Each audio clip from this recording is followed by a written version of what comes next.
Steak Supreme Center, les Rire Box 501, 4e étage. Vous présente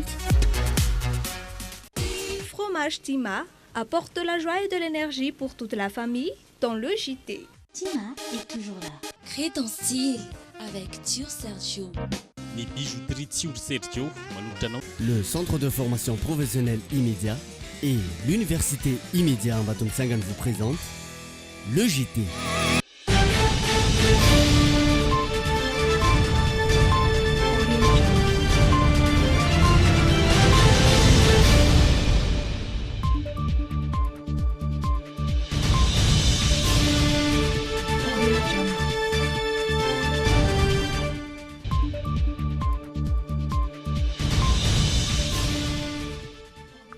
Rahabatsika rehetra indray tonga soa atao anatin'ny logité amin'izao alarobia fadimy amby roapolo ny volana febroary izao. Miarabanao Rizatahina miarabantsika na tokantrano ihany koa dia asaina mpanajana tompoko lasy tompoko vavy anaraka mivoatra amin'ny farany. Ireto ny lohatenin'ireo miandrantsika ao anatin'izay vaovao izay.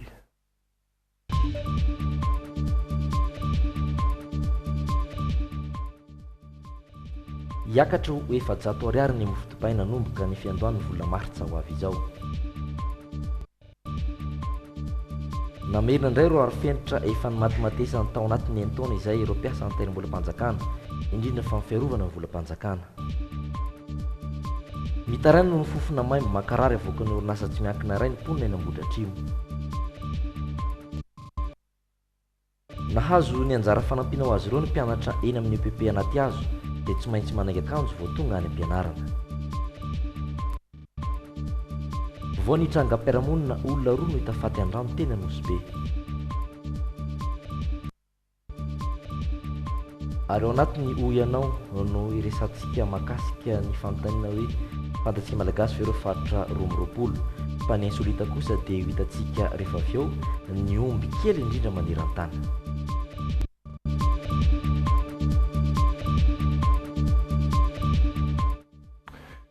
Ary dia irajao no iaraka amintsika ao anatin'ny tapany faharoa, ny tapany voalohany kosa iarahanay sy Andry Lalena Andriamasy manolotra ny actu.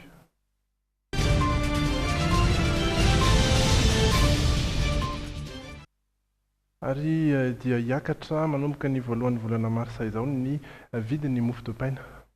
Mazava ho azy fa nanapa-kevitra avy amin'ny fikambanan'ireo mpanamboatra mofo dipaina ity fampiakarana ny vidin'ny mofo dipaina ho 700 ariary nanomboka amin'ny fiandohan'ny volana martsa ho avy izao ity. Ny fatiantoka mahazo azy ireo noho ny alafony akora ilaina no ataon'izao na hoe aza nefa izay fiakarana izay dia tsy nametraka olona firy mpanjifa izay sendra nisoany Andry Nirina sy Voary Rabena. Na eo aza ny fiakaran'ny vidin'ny mofo dipaina ho 700 ariary manomboka ny alady voalohan'ny volana martsa ho avy izao dia tsy mampiova firy ny fahazaran'ireo tokantrano efa zatra mihinana mofo atao sakafo maraina izany. Raha ny fanazavana ity ny mpianakaviana ity manokana mantsy dia ny mofo no aingana satria tsy mandany fotoana no mbola azoazo ny vidiny raha oharina amin'ny sosoa maraina. Izay izao telo ohatrany dia mofo ray sy tapany avy. Le fotoana ho maika foana dia aleo mihinana mofo dia misotro dité sy ronono. Fa le vary zany mbola mandany fotoana kokoa mbola mila laoka saribao dia ela be nefa nenao maika lava raika poka hoan'olona telo dia misy laoka izay misy atody anankiroa. Izany hoe mety mandany amin'ny otriny eo zany rehefa vary mety mandany amin'ny 6000 amin'ny maraina fotsiny. Rehefa mofo izy manao raha mofo indray izy mety hoe eo amin'ny 4000 eo zany miaraka amin'ny mofo sy dité. Mofo fotsiny zany mety tsisy dobera ao anatiny fa dité sy ronono dia mofo dipaina fotsiny 4000 eo. Raha atao araka izany ny kajy tsotsotra na eo aza ny fiakarana 100 ariary dia 4,4 ariary monja ny fandaniana ho an'ity renim-pianakaviana ity isam-bolana raha toka mitentina 4,3 ariary kosa ny vola mivoaka aminy rehefa vary no ho an'izy ireo isa-maraina. Ho an'ireo efa zatra mihinana sosoa maraina kosa indray nefa dia tsy ahoan'izy ireo firy izay fiakaran'ny vidin'ny mofo dipaina izay. Raha ny fanazavana ireto renim-pianakaviana sendra na ireto. Vary ihany io nefa nazatra hatramin'izay fa le mofo tsy dia mahazatra. Tsy mbola vidy hatramin'izay dia tsy hitako izay tena fetratrany. Ny tena basiny aloha izay mihinam-bary maraina dia ohatrany hoe goteny za zany ohatrany tsy dia ino moa zany tenenako an'izany le resaka vidim-piainana rehetrarehetra mihitsy zany miakatra daholo e normal le tsy raha hiakatra ihany koa na miakatra aza raika izany vidin'ny mofo dipaina dia tsikaritra fa tsy misy fiantraikany firy amin'ny fiainan'ny malagasy izany. Saingy raha nambarany ireto olona sendrana ireto dia tokony hifanaraka amin'ny sarany ny kalitaon'ny vokatra. Dia manao na fahitanao any fiakarany azo referina ihany sa tena ohatra azo referina raha ohatra hoe miakatra koa ny gramany fa raha ohatra hoe mijanona amin'io dia mazamazana kely. Tokony hoe rehefa akarina ny vidina mofo dia mba atao ny lanjany zany mba akarina koa le lanjany fa tsy ny lanjany maivana tena maivana. Ny fikambanany mpiaro-ny zonim-panjifa Tariandrabe Tsara Litara teo moa dia efa nilaza fa tokony ho 500 grama ny lanjan'ny mofo vita manoloana izao fiakarana izao raha toka 70 grama ny lanjany amin'izao fotoana. Ho an'ireo mpivarotra mofo dipaina dia mbola miankina amin'ny fampirarahana eo amin'izy ireo sy ny mpanamboatra mofo ny angalana ny iray rehefa hiatra io vidin'ny mofo vaovao io. Ny akana azy amin'izao aloha mbola 1350 dia mbola tsy fantatra izany izay vidiny avoaka ny boulangerie anazy rehefa le hiakatra rehefa miakatra izy dia ho fantatra eny ihany amin'ny vidiny hoe zao indray ny andraisana azy. Hatramin'ny fiandohany ity taona 2024 ity moa dia efa nahitana fiakarana ihany koa ny vidin'ny legioma teny an-tsena ankoatra ny mofo dipaina. Sakafo tsy tokony ho tsintsonavana mofo satria mitondra gliosida. Na izany aza nefa dia nilaza mpitsabo fa tsy misy sakafo mitondra hery afaka hisolo mofo dipaina mihitsy. Ho an'ireo mpivarotra mofo gasy dia tsy tataratra ny amin'ny fivarotan'izy ireo ity fiakarany vidy mofo dipaina ity satria toy ny isan'andro ihany ny mofo gasy lanin'izy ireo isan'andro. Na misy aza ny fiakarany mofo dipaina dia mitovy hatrany ny mofo gasy lanin'izy ireo. Fanampanjavana entin'ny Indrindra Tahiry sy misy raha zafinjatovo. Mofo gasy na mofo dipaina na ihany koa vary sosoa samy manana ny tiany ny malagasy amin'ny sakafo maraina azo atao ody ambava fo ihany koa anefa raha ny mofo manokana. Ho an'ity mpivarotra mofo ity tsy mbola nisy fotoana na hatsapany ny fiainan'ny mpividy teto aminy taorian'ny fiakarana vidina mofo dipaina. Ataoko hoe sakafo maraina atao amin'ny tandra zay mandeha dia mandeha foana arakarak'le toerana ihany koa tena maro. Raha fitoerana kosa avy anao moa na ray vilany ary andrahoinao andeha eo. Miankina amin'ny fahazaran'ny tsirairay ny fanjifany ireo karazam-mofo ireo ny mpivarotra izay nanamafy hatrany fa raha toa ka misy sakafo hafa aza mahasolo ny sakafo iray dia tsy ampiova ny fahazaran'ny velively izany. Ho an'ny mpitsabo mitondra ny glucide raha ny mofo dipaina manokana ilaina ny fihinanana azy indray mandeha isan'andro saingy tsy misy sakafo hafa azony soloina kosa nefa. Ilaina izy ilaina ny tokony mihinana azy isan'andro fa tsy ampy raha hoe mofo fotsiny no hanina fa tsy maintsy vary hena misy ny glucide lipide dia protide. Sakafo tena azo antoka sy mahomby toroy ny mpitsabo hevitra ny fihinanana voankazo sy vokatra vita amin'ny ronono ireo izay sakafo tena feno ary mahasolo hery maromaro. Lafimbavao hafa indray kosa eo amin'ny fampiasam-bola eny anivon'ny fanjakana. Ny fanavana ny ndraikitry ny fanjakana izay tsy refesi mandidy sy ny fanjakana amin'ny mpametra-bola azy eo anivon'ny orinasa andraisan'ny fanjakana malagasy anjara no anisan'ireo fototry ny olana misy eo anivon'ny tahirim-bola-mpanjakana sy ministera sasany ao anatin'ny governemanta. Fampiarana ny lalàna izay efa lany teo anivon'ny anteny miaram-pirenena sy ny siniavan'ny filohan'ny repoblika no ataon'ny tahirim-bola-mpanjakana amin'ny fampanavahana ny andraikitra amin'ireo orinasa izay hananan'ny fanjakana anjara na ireo société commerciale la participation de l'État. Tsikaritry ny trésor public fa mifangaro sy mifampitsabaka ny andraikitra fanapahan-kevitra, ny fitantanana ary ny fampiarana. Zany hoe tsy voavaka intsony raha ny fanjakana tsy refesi mandidy na ny fanjakana amin'ny mampametra-bola ao amin'ilay orinasa no manapa-kevitra. Natao zany izay fangaroana izay hoe tutelle izay sy ny fitantanana ilay mipetra-bola ao anatiny dia samy teanao hitsabaka ny fitantanana ary izay tena riska ao anatin'ilay fifangaroana ilay atao hoe tutelle sy ny gestion. Samihafa mihitsy manko zany ka ny asan'ny tahirim-bola-mpanjakana malagasy araka ny teniko dia gestion des fonds, des titres et des valeurs. Mahery ny 720 ireo orinasa andraisan'ny fanjakana anjara teo aloha zary 450 sisany mbola misy ankehitriny ny antsasany amin'izay sisany tena mbola miasa tsara noho io fampitsabahany io hatrany hoy ireo mpiasan'ny trésor izay nanamafy fa tsy hilefitra amin'ny fombafomba ataon'ny ministra sasany eo anivon'ny governemanta. Ny mpiasa eto amin'ny tahirim-bola-mpanjakana dia tsy maintsy manaraka ny lalàna misy amin'ny fanatanterahana ny asa izay atao, tsy maintsy manaraka ny procédure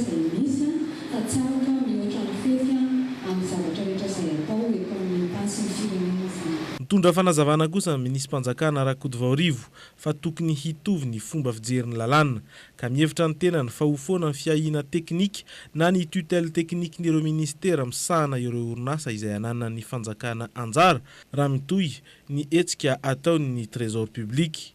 Zavatra anatin'ny lalàna voafaritra mihitsy zany ary tsy hovandroany akory zany fa nisy foana zany hatramin'izay mety tsy fomba fanantanterahana azy tao no tsy fantatra fa misy foana zany. Dia namafisina le lalàna amin'izao fotoana izao dia misy fitovizan-kevitra dia azavaina ny hevitra dia izay hoe inona moa zany ny anasarana mameriteny ihany hoe ty tutelle teknika ty tutelle finansieran'le orinasa dia zay no lazaina satria raha ohatra ny interprétation dia hoe tsy tokony akory hita ao anatin'ny organigramme ny ministera samihafa ireo izay organisme anatin'ny matutelle technique azy mila fifanazavana zany fa tsy atao fotsiny amin'izao fa rehefa mazava moa izay tokoa ny an'le lalàna tre arahana ny lalàna zay ny lalàna voalohany dia arahana fa tsy maninona mihitsy.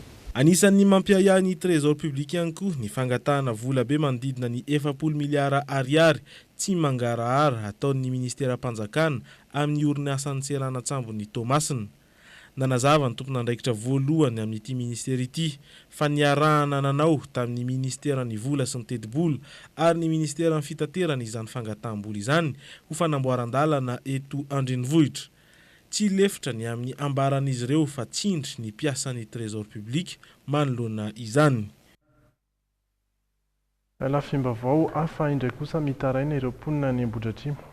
Mitaraina ny mponina satria mankarary ny fofona mivoaka amin'ny orinasa iray eny Ambohidratrimo amin'izao fotoana raka nambala ny mponina eny an-toerana ihany.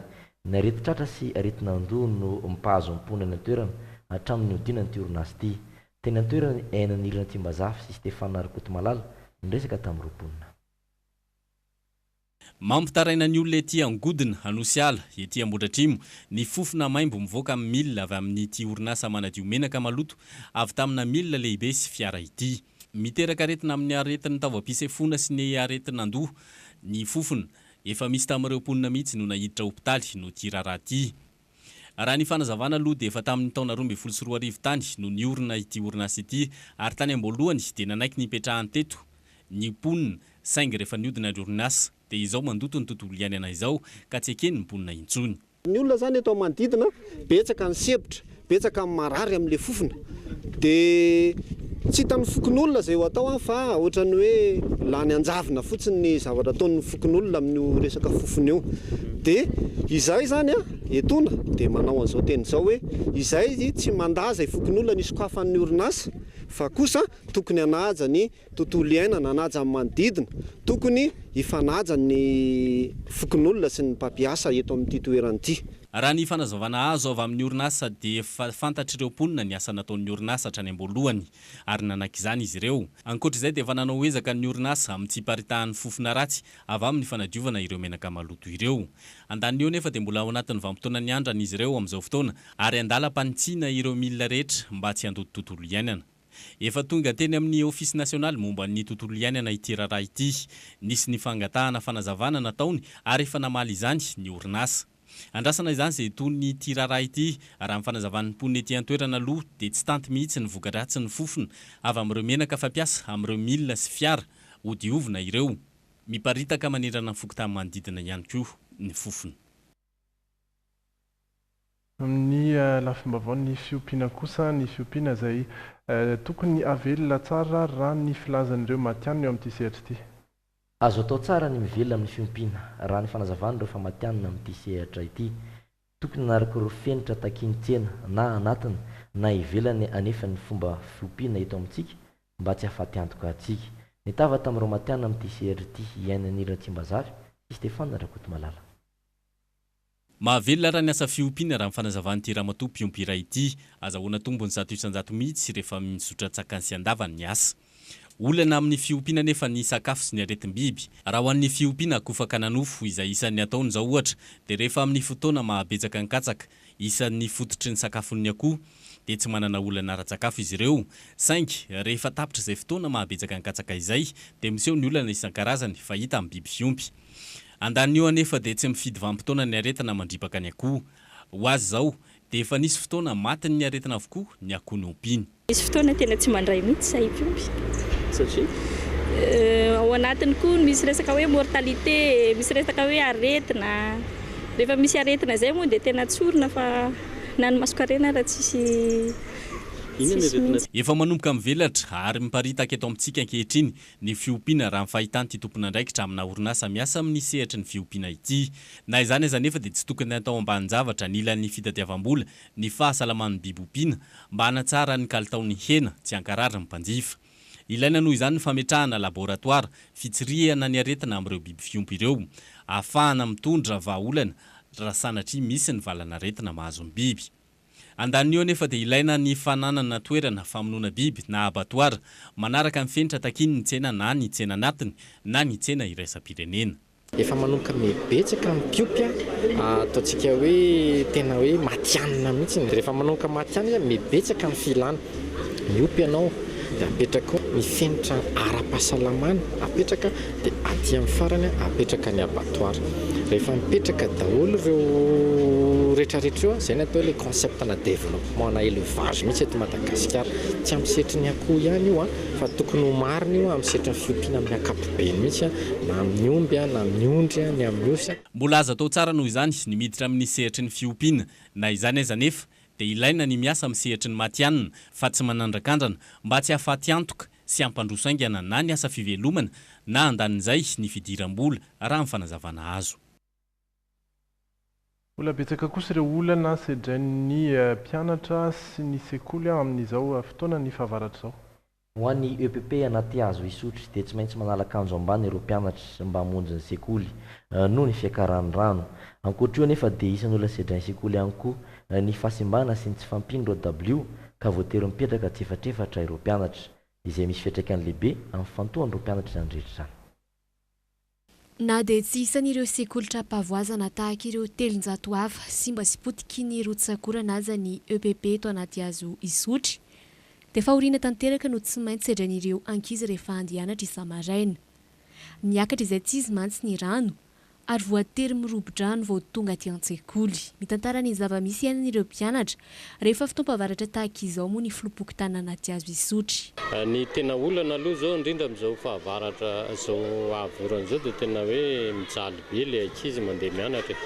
Atao Manalato ohatra izay lalany tambaran'ny fokontany anaty azo isotry sy Andranomanalina dia tena hatrany ambalahana ny rano. Dia izy ireo mandeha mianatra ireo zao dia tsy mipataloha aloha miampita eo fa rehefa tia apita vao mipataloha izany satria tsy maintsy miroboka ireo ankizy ireo mandeha mianatra. No mariana italetsekoly eto amin'ny EPP anaty azo isotry kosa nefa fa na eo azy izay olana sedrain'ny mpianatra izay dia tonga mavitrika foana ihany ireo ankizy ary tsy misy manapatapaka.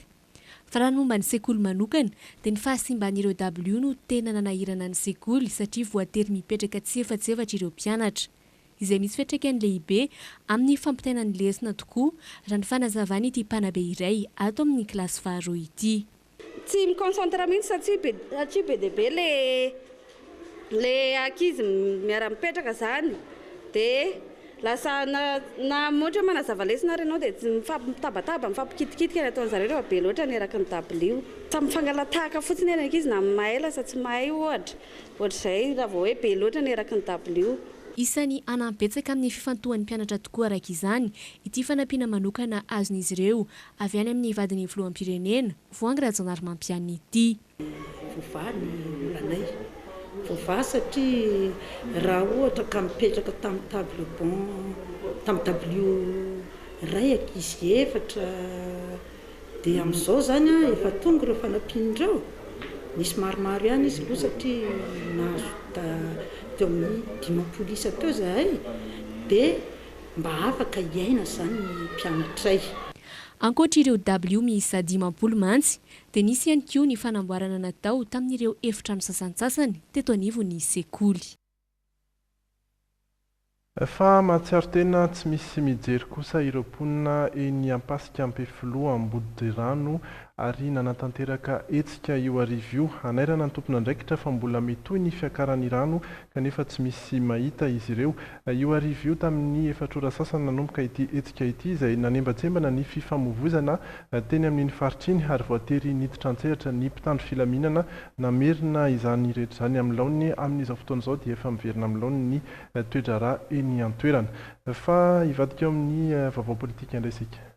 Matsiaro tena ho lasan-kilabao ireo mpomba ny filoha telo Ravalomanina Marika tamin'ny raharaha 7 satria ho azy ireo dia ankoatran'ireo niarambona tamin'ny 7 febroary dia isan'ny niarambona ihany koa izy ireo tamin'ny hetsika nataony. Arahantsika ny fanadihadiana.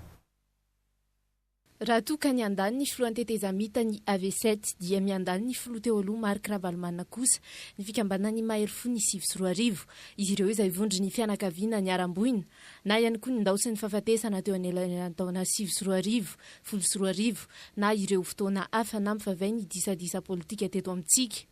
Nivoaka tamin'ny fahanginana izy ireo ary nanasongadina ny tokony hanomezana fahalalana malalaka ny Marika Ravalomanana izay fototra ny tolona nataony ihany koa raha ny filazan'izy ireo. Mitaky mangataka amin'ny fitondram-panjakana izay mba amela azy anafoana ny fepetra manokana io mba azony fahalalana tanteraka afaka ifanerasera amin'izay tiany ifaneraserana na izay reto izay niarambona tamin'ny fanohanana azy sy fitakiana ny ara-dalàna teto amin'ny firenena tamin'ny raharaha 7 Mahery folo ireo namoiny ainy ho an'ity fikambana ity. Maromaro ihany koa ireo nitondra takaitra mandraka ankehitriny toa ny ery ny raharaha FIGN no nahavo azy. Nandratsina hitan'intsony ty iray mpianakaviana ity taoriany baly izay niditra teo amin'ny feny. Kaza mantsy sécurité zany ny asako tao amin'ny SPS ka voambala perdi tao am-piasana zany tao am-perinasa za 3 volana sy herinandro koma. Na dia efa nisy aza ny dingana maromaro nataony fikambanana mahery fo ny firenena 7 dia nilaza izy ireo fa tsy nahazo fanampina na dia ariary aza nandritra ny fitondrana tetezamita tsy fitanilana eo amin'ny samy niarambona vokatry ny savorovoronisy teto amin'ny firenena ihany koa anefa no isany hetaheta nyity fikambanana ity. Ny any ivelany indray kosa ny antsy Nigeria. Mitohy hatrany ny fananiam-bohatra ataon'ireo silamo irefetsika ao anatin'ny vondrona Boko Haram any amin'ny faritra avaratsinana ny Nigeria. Sekoly iray indray no tafian'izy ireo. Mpianatra 17 no namony any farafahakeliny tamin'ny fanafian'ny Boko Haram ny lycée iray tamin'ny faritra avaratra atsinan'ny Nigeria. Ny maromarina koa dia tany amin'ny tanànany Boni Iadi. Toerana fatorana sy fipetrahan'ireo mpianatra nigeriana mandiny 12 ka hatramin'ny 12 taona iray. Itony tafian'ny Boko Haram ny aliny talata ifoala alarobia teo ity. Tsy nitsitsy mihitsy ireo silamo irefetsika fa ankoatra ny vonoany dia nisy ireo natatakalon'aina. Tafiditra anatin'ny fandaransan'ny Boko Haram izao fihetsika izao satria amin'izy ireo dia tsy mila ny fampianarany tandrefana miditra any aminy ireto silamo irefetsika ireto. Ho an'ny tompona andraikitra ny tanàna dia mpianatra 20 no namony ainy tamin'ity fanafiana ity. Ankoatra ity dia sekoly maro no efa nitafian'ny Boko Haram toy ny lycée mpampianatra Otantsaha izay nafatesana mpianatra madiny 70 ny taona 7 teo koa efa kanan-kely ireo mpianatra anjatony tanantanany Chibok ny taona 2012. Ankoatra eo dia isan'ireo tanàna mitondra fahaisana ihany koa ny tanàna Damaturu. Hijanona ao Afrika ihany sika. Any Centrafrika kosa dia mbola ifandroritana ny fampandriana fahalemana any an-toerana eo amin'ny tafika frantsay sy ny tafika ny firenena mikambana.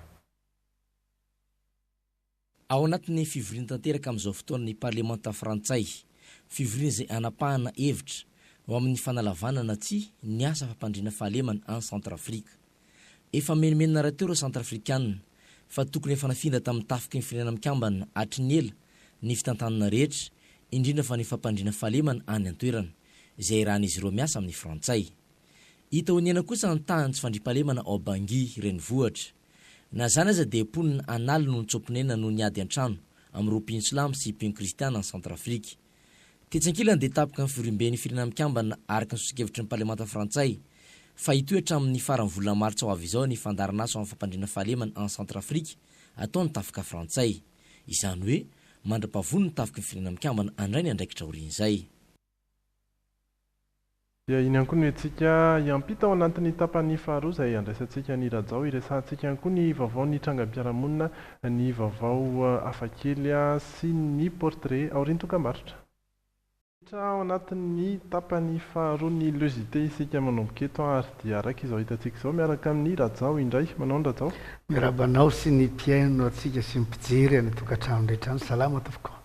Ya iresaka ny zavatra maromaro isika ao anatin'ity tapany faharoa ity ary nomboka izany miteny telefona.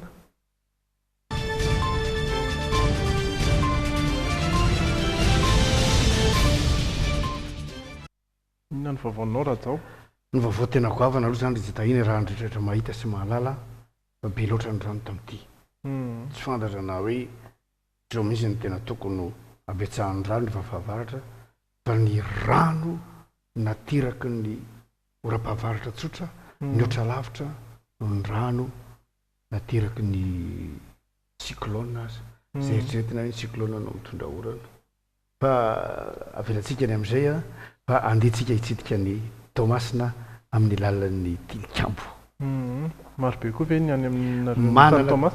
Manana tilikambo be dia be Tomasina sady tsara mivoakojakoja daholo satria raha eritreretina hoe mora lomorona ny rivotry ny trano any dia mila mandoko trano isan-taona dia voakojakojany zareo ihany tilikambo misy budget spécial fa hitantsika eo nge fa tena manana ny maha-izy azy ny tilikambony Tomasina io zao nisy fotoana ry Jataina nresaka tsika teto azo tsaina hoe tilikambo tilikambo satria fiangonana no ambadika io hatramin'izay ihany teny hoe ny fiangonana adventiste tsy manao tilikambo diso tanteraka tompoko le lazaina tamin'izay fotoana izay fa io zao tilikambony adventiste ao Tomasina ary hafakely azy ny tilikambo fa misy efitrano azo ipetrahana mihitsy indray satria raha hitanareo reny varavarankely dia misy rideau reo tazana eo ambony eo reo dia mitoy eo ambadika eo io trano io io zany ny tilikambo adventiste voalohany hitantsika eto amin'ny Dremin.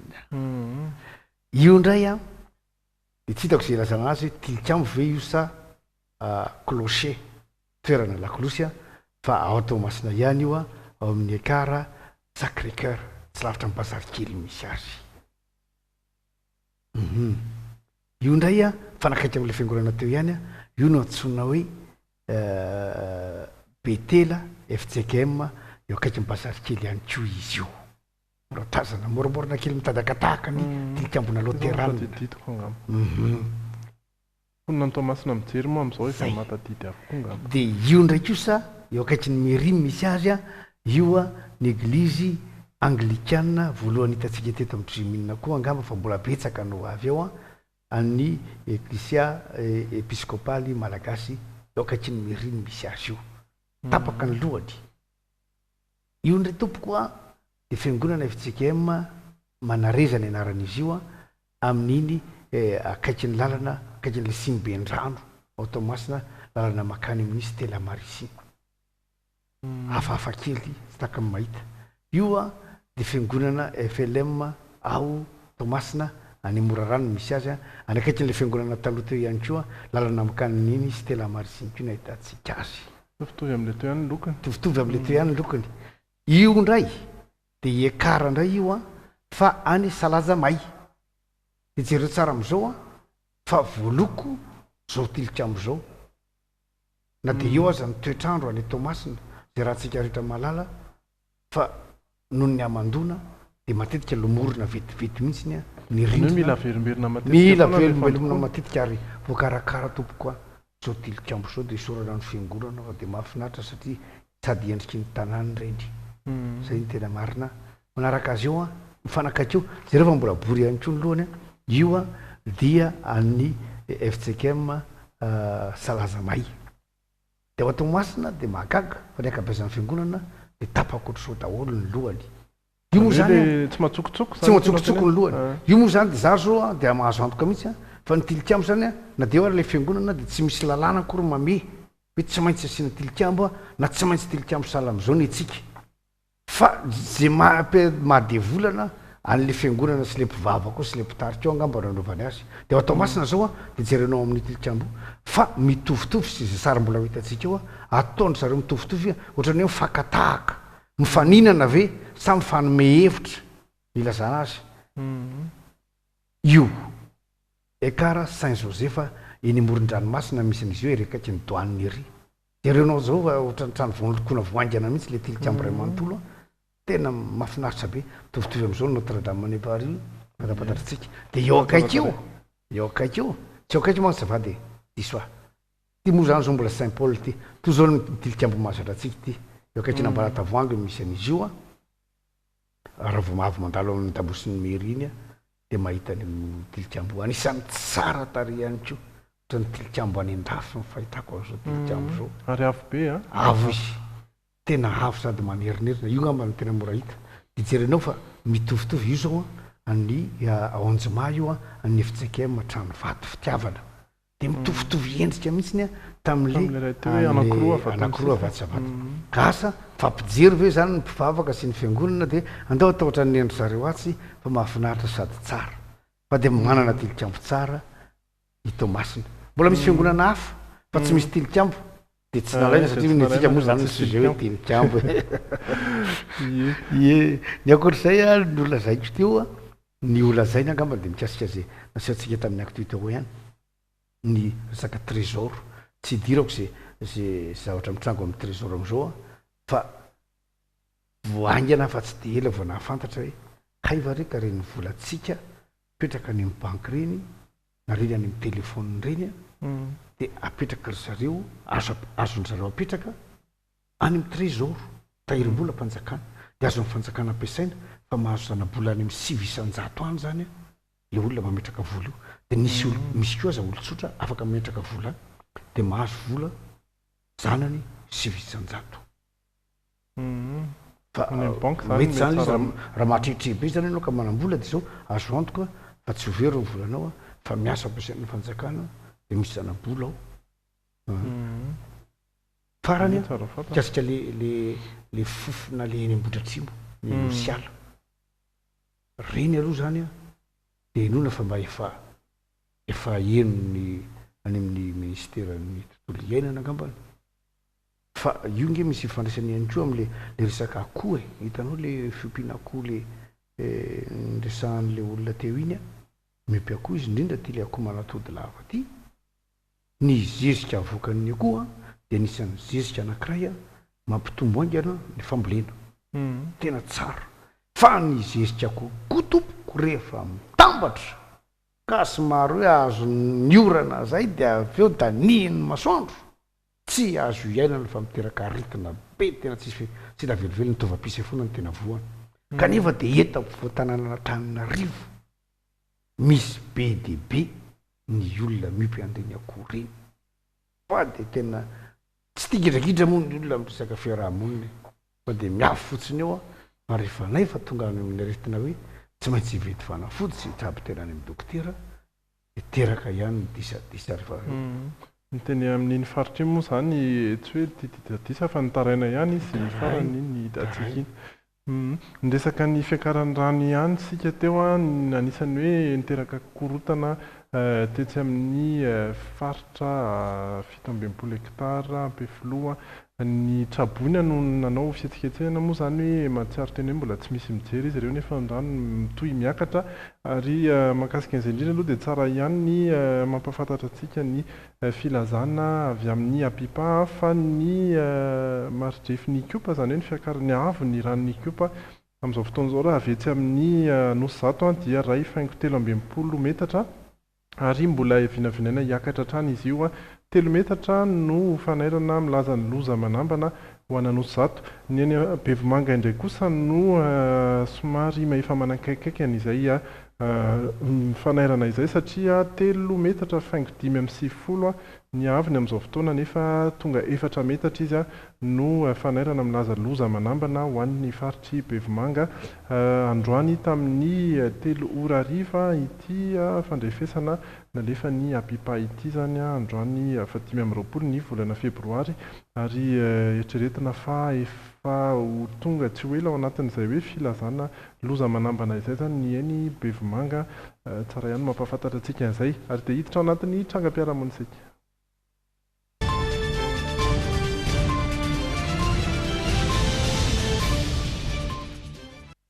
satria dia somary mifandray amin'izay hoe firotsahan'ny orana tafa ohatra izay ihany dia olona roa no hita faty tetsy amin'ny faritra Nosy sy La Réunion kely androany maraina fiakaran'ny rano izay mitondra takaitra maro amin'ny mponina mipetraka eny amin'ny manodidina eny teny an-toerana Idjeri-Edouard.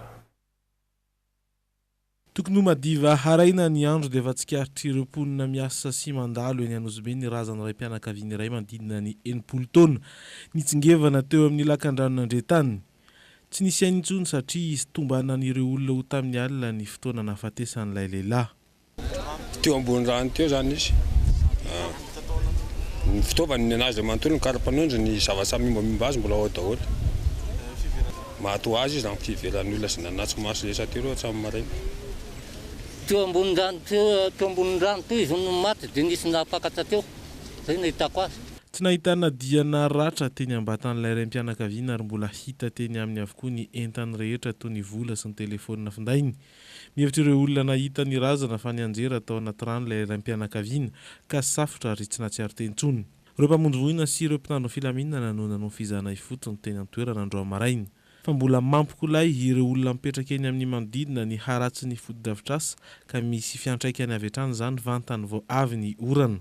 Saky ny avy ny orana dia tia potipehanay ety ny rano na dia atao 10 minitra fotsiny ary dia efa feno rano be mihitsy na zoara zao tsika misy fa volomelona mandeha mijerena rano be mahitsy aty amin'ny arabe aty zay vao manasa tongotra. Ety tatatra Andretany ity zany nisy pelina nangady dia tsy nangady akory izy fa ohatra ny teto izy mijoro eto dia maka andray mandeha dia afaka 100 metra ary indray azy vao maka andray mandeha dia ary indray vao maka andray mandeha dia iny kanaly iny zany feno tany be mahitsy ny amin'iny tsy nangady teo akory iny izy fa nanao alasa fay fotsiny izy zany asa hoe lany ny vola dia mijanona izy. Mbola nizaka ny vokatra izany fiakaran'ny rano izay an-trany ny olona iray 70 taona monina eny La Réunion kely ka namony ainy tao anatina trano sachet nipetrahany.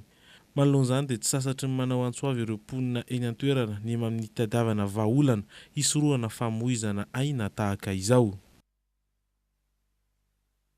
Ireo tsara fa ny rano betsaka ny tonga, betsaka ny latsaka.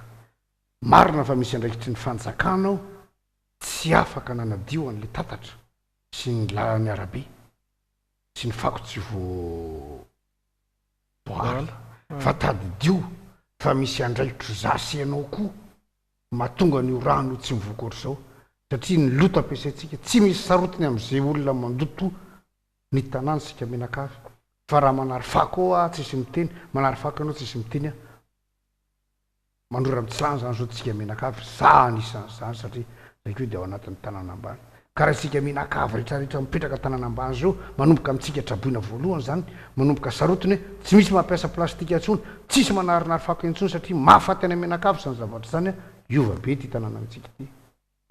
Mba efa afatra verimberitsika ety hany moa zay raha zao mahakasika ny fitandrovana ny fanariana fako indrindraindrindra fa mbola ao anatin'izay hoe rotsakoran'izay fa saingy atao hoe trabonina amin'ny endriny hafa indray kosa satria olona roa hafa ihany koa no maty ireto roa reto indray dia ny otsahan'ny trano nipetrahany teny Ambohipotsy tsara faritra Ambohitsimbina ny alina teo izy ity no nitranga lehilahy sy vehivavy ny famofombady ary saika natanteraka ny raharaham-panambadiana tamin'ny asabotsy ho amin'ny asabotsy ho avy izao ireo namony an'ireo araky ny fanazavana voaray teny an-toerana dia ny toejaza ity ramatoa kely ity ny rotsaka izay tsy izy ny orana tatoato ary dia samy nizaka ny vokatra izany zany isika rehetra na ny teny amin'ny faritra iva na ny teny amin'ny faritra avo araky izao hitantsika izao izay niotsahan'ny tany nanimba ny trano ary ny manapaka ny lalana ihany koa. Ary mahakasika izay rano izay an-trano moa dia ny BNGRC kosa dia nandefa fanambarana ihany koa fa mety hiakatra ny rano araka ilay efa voalazantsika teo ary mbola hitohy izay fiakaran'ny rano izay iangaviana hiala amin'ny faritra iva ireo rehetra izay mipetraka amin'ny faritra iva ary tsy hivezivezy ihany koa amin'ny renirano sy ny fefoloha ary miantso antsika rehetra samy omailo ihany koa ny avy eo amin'ny BNGRC. Zaho zany so mipakafasika sy mpitona briky zany zao dia tokony hipetrapetraka kely aloha. Ia, hivadika kely ao anatin'ny portrait indray isika.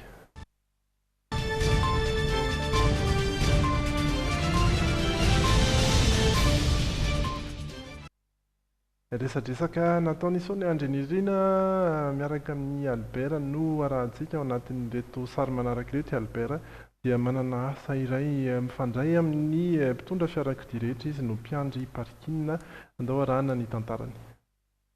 Mitovy amin'ireo tanora rehetra ihany mba naniry ary nanantena ho avy mamiratra Rakotomalala Albert saingy noho ny ngidi-piainana sy ny fotoan-tsarotra nolalovany anefa dia voatery lasa niambina parking ny tenany. Nanomboka teo amin'ny 20 taona ny Albert no niasa rehefa tsy afaka firy tamin'ny fianarana. Nahatonga nanao an'ity zany dia oentin'ny tsy fananana asa aloha zany voalohany indrindra tsy afianana izany dia nahita an'ity parking ity dia nanao. Fianarana tsy afakantsika ndray aman-dreny moa lasa taloha dia tsy afaka dia tsy afa-manoatra dia izay no nampahatonga antsika nanao an'ity teo. Teo Andravoahangy moa no nanomboan'ity asan'ity saingy mba hanakekezana kokoa ny toeram-ponenany etsy Anosy dia naleo ny ambin'ity parking eto Atambarinandriny ity mba hialana amin'ny sarandalana sy ny fandaniana samihafa. Teto Mahamasina ihany aloha no tena nataoko teto foana hatramin'izay. Fa ilay teo Andravoahangy nandalo fotsiny atao. Mariana fa tsy mametraka sarany manokana tsy maintsy alohan'ireo tompona fiara-mijanona eto i Albert fa dia izay fon'ireo olona ihany no mba raisiny. Izany hoe izay kely azony eto no entiny mody amelomana ny vady aman-janany. Mianadahy sy ny zanak'i Albert izay kasainy ampidirina an-tsekoly amin'ny taona ho avy.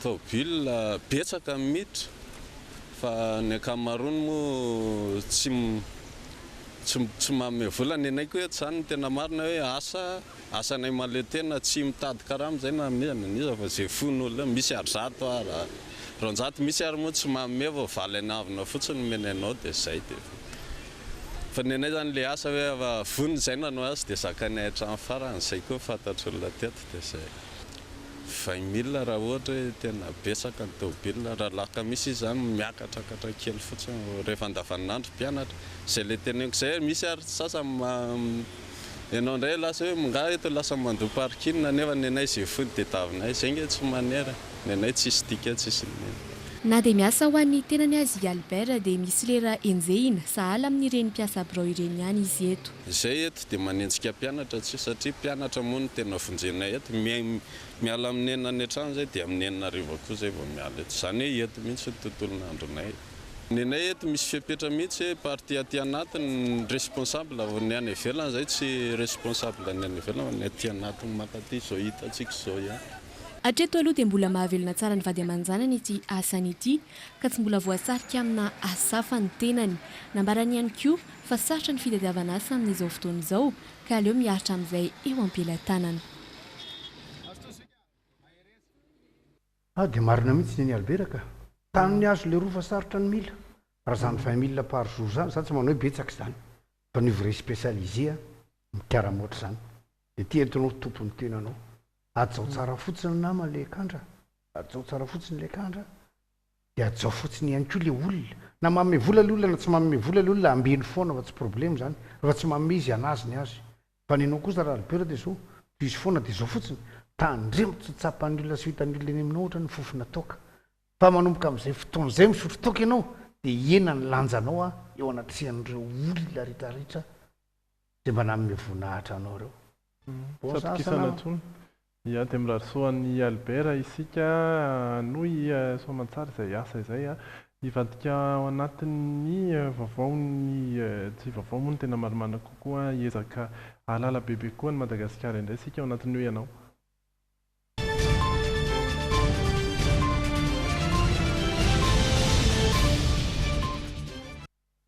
Ny fahalalana ankapobeny izay mahakasika ny faritra eto Madagasikara no entiny any anirina raha tsy mazafy efa ho avy raha teo ny fifidianana ao anatin'izay hoe faritra izay mbola betsaka ve isika no tsy mahafantatra ny faritra rehetra eto amintsika aloha iaina anirina raha tsy mazafy ny tondra amin'ny valiny. Mizara faritra 20 Madagasikara dia ameo anankitelo any avaratra. Ino zany any avaratra zany? Faritra anankitelo any avaratra ka. Aiza? Ohatra hoe faritra Analamanga ohatra zao dia efa misy ve? Analamanga dia Ambohidratrimo dia Mahitsy. Tsy Mahitsy. Sofia, Sava, Diana. Amo zany.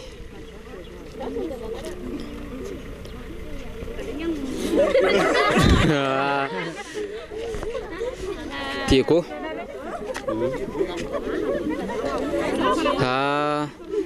faritra ty amintsika sa faritra makamy mihitsy makamy mihitsy mazenga faratra le zany Atsohy Anjanatory ray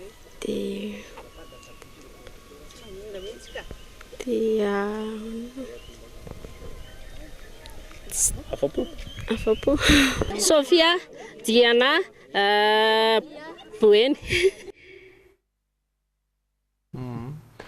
ny any izy roa amby roapolo ngamba aloha mety tsy ho voatanisantsika eto fa raha ilay avaratra fotsiny nisan'ny voalohany amin'izay Diana izay misy ny Antsiranana renivohitra, ny Sava izay Sambava no renivohitra samy any avaratra izay ny mbola azo atao hoe avaratra ihany koa somary midina kely fotsindray ny Sofia nisy ny tonona teo Antsohy no renivohiny ary Analanjorofy ihany koa avy aty amin'ny avaratra Atsinanana izay misy any Fenoarivo Atsinanana reo angamba ny atao hoe avaratra indrindra aloha raha amintsika Boeny ao anatiny aty amin'ny ambonimbony ihany efa somary andrefana fa raha ny avaratra dia izay efatra izay angamba ny tena azo atao hoe avaratra nisy namarina ihany izy teo nisy namarina fa ny lehibe no mamarina fa ny ankizy saika tsy mamarina azo nisa sy ny tanoranora zay dia midika amintsika fa tena nisy fotoana zany tamin'ny fotoana nampianatra na ankizy an'ireny olona reny dia efa somary efa tena tsy tena andeha tsony ny fianarana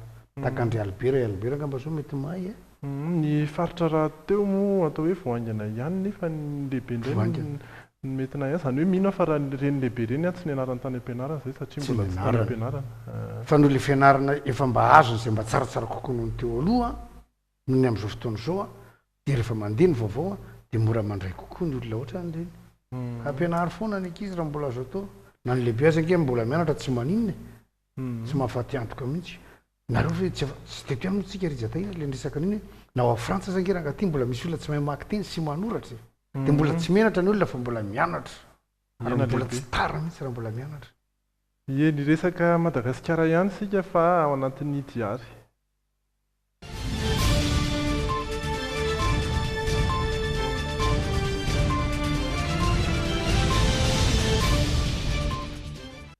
iverenantsika kely ilay fankalazana ny tenindreny maneran-tany tamin'ny sabotsy teo izy ity amin'izao fotoana dia enimpolo ny isan'ireo teny izay ho heverina fa tsy ho faty mihitsy maneran-tany ary ao anatin'izay enimpolo izay ny teny malagasy na izany aza dia atahorana ho simba ihany ny teny malagasy amin'ny fanantoloana amin'izao fotoana izao ilaina ny fiezahany eo amin'ny fifehezana nanao izay fanadihadiana izay indrindra Zorabe Nandrasana any Antsirabe. Dia rotona misarika ny tratrany malala akaratra sy andrindritra tsy mampite ihany. Voasokajy ho isan'ireo teny enimpolo heverina fa tsy ho faty mihitsy amin'ireo teny manodidina ny 7 eto an-tany ny teny malagasy na izany aza misy ihany ny tokony hotandremana raha nambaran'ny foibe pakitry ny ministeran'ny kolotsaina eto Vakinakaratra nandritra ny hetsika iray ho fanamarena ny andro iraisam-pirenena ho an'ny tenindreny no tanterahina atao amin'ny Alliance Française Antsirabe tamin'ny sabotsy teo. Raha tsy mitandrina zany atsika misy voambolana zany mety ho faty ihany le voambolana kanefa adidinay zany adiditsika rehetrarehetra no mampiaina an'izay teny izay manoloana ny fanatontoloana. Efa mandringa kosa ny teny malagasy amin'izao fotoana izao raha nambara ny ity mpanoratra sady tompona andraikitra amina fandaharana mahakasika ny poezia amina onjam-peo tsy mianky ny iray eto Antsirabe ity. Manafangaro be loatra ny tanora amin'ny zava-miseho ankehitriny fivoaran'ny teknôlôjia dia tsy araka ireo voambolana maro samihafa tokony arafitra mirindra amin'izay fivoaran'ny teknôlôjia izay ohatra fotsiny hoe ny internet zao efa nadika ny pray fahabolana sandratra moa ny nisan'ny namorona an'izay teny izay hoe aterneto Elmira Ndemora nisan'ny tondra sy ny voy izay aterneto izay tokony ho voizana sy ampahafantarina tanora ireo lamina sy rafitra mampirindra ny teny sy manome asina azy raha ny nambarany hatrany tafiditra ao anatin'ny antony nanatanterahany faribolana sandratra Antsirabe misy ity mpanoratra ity sy ny fandarana korintsampanatontosainy ary ireo mpiara-miasa aminy ity hetsika niavaka tetsy amin'ny Alliance Française ity izay nahitana Antsa Tononkalo noravahany ny mozika ny EGM.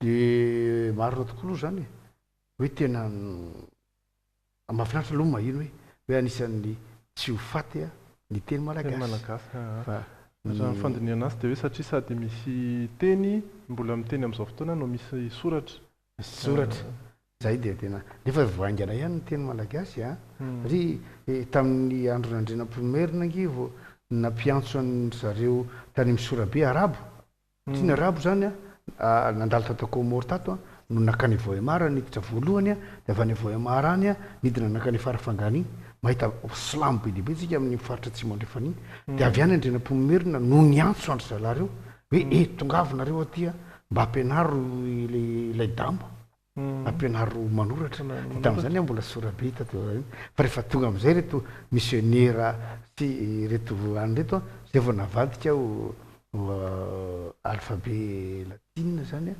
ny teny malagasy de zay vao nisoratana tamin'izay fotoana zay fa nisy lettre maromaro tamin'ny alphabet français sy ny anglisy zay nilaviny andrena primaire tamin'izany hoe ny C aloha de tsy miady aminay ny X ny W ny U de reo zany no nisorony tao anatin'izay zavatra zay fa ny teny mivolana malagasy de tena teny malagasy pure nareo hoe mahafantatra hoe 570 fotsiny no teny indonesianina miditra ato anatin'ny teny malagasy de io manodidina ny resaka trano manodidina ny resaka fitaovana ampiasaina sy ny karazany de amin'ny voambolana 100 amin'ny mivadika avy amin'ny teny frantsay hoe latabatra hoe la table seza avy amin'ny hoe la chaise sy ny karazany eo amin'ny 100 de ohatran'ny 100 ohatran'izay koa ny teny anglisy moa de inona azotsiny hoe gousse avy amin'ny hoe gisa sy ny karazany ohatran'izany de avy eo koa misy teny afrikanina ny teny arabo no resaka latsina ny talatalarobila fa ny akoatr'izay tena mivotoatiny be dehibe de tena atsika malagasy ary ho fantatry zay rehetra zay iverina ny ivelany sika ao anatin'ny insolite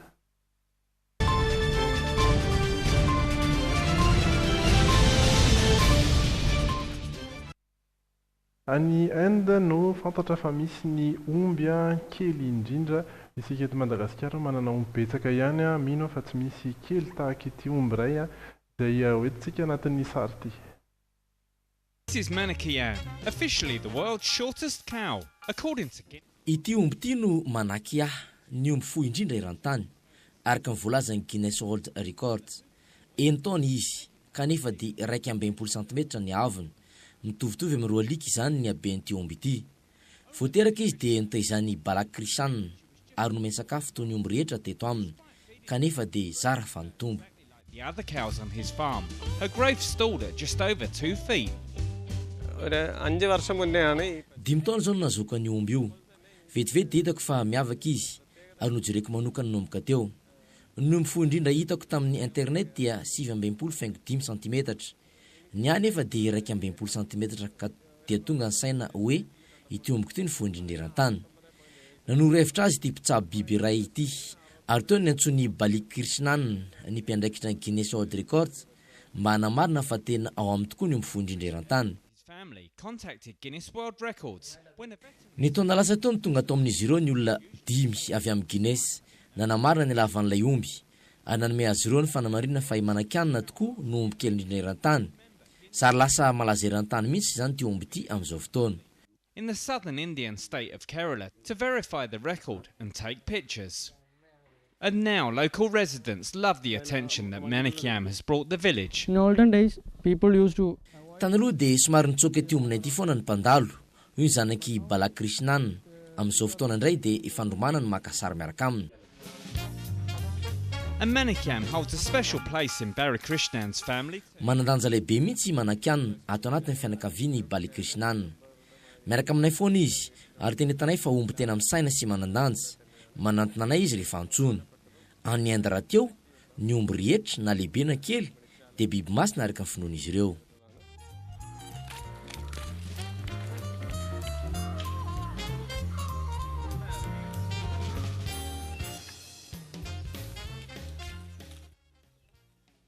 Tena kely tokoa fa mahatsiaro ny omby kely iny ry zataina dia mba milaza ihany koa atsika rehetra raha misy tompona andraikitra fa ao folo pointy a dia misy an'le gidro kely faran'izay kely indrindra eran'izao tory zao a fananantsika eto Madagasikara amidy ny ponina ao folo pointy amintsika mpanao vakansa le izy dia ataony anatin'ny tavangana ao viva kely mino afa tsy ara-dalàna zany zavatra zany a ka tena tokony mba ho jerena satria ho lany tamingana vetivety zany ary tokony tsy misy olona amena lalana iopian'izany gidro kely tapahany tavangana ao viva dia ampidirina eo le gidro kely dia tena tafiditra ao soamantsara mihitsy tena tsara dalàna na mivarotra na ny mividy ihany koa satria na ny miompy koa araka mba tokony tsara dalàna dia izay no hamaranantsika ny logité ny vaovao kosa ny eo amin'ny toetry ny andro raha imbava fotsiny ihany mbola hitoy ny orana hatramin'ny rahampitso saika manerana ny Madagasikara tsy dia ho betsaka izay ny amin'ny anio alina rahampitso hariva indray kosa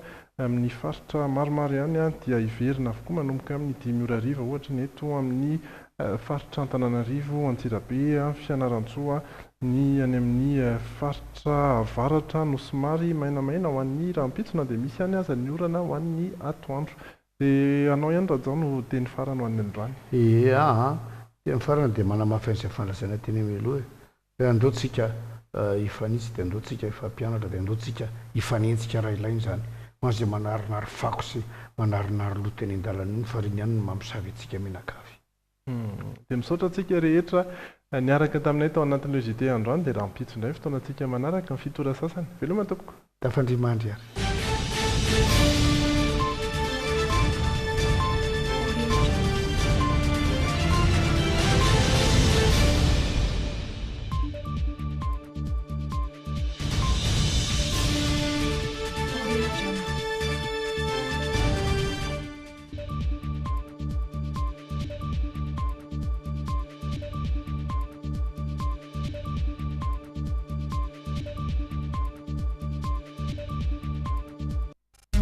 Tech Supreme Center, BRFK Box 501, 4e étage.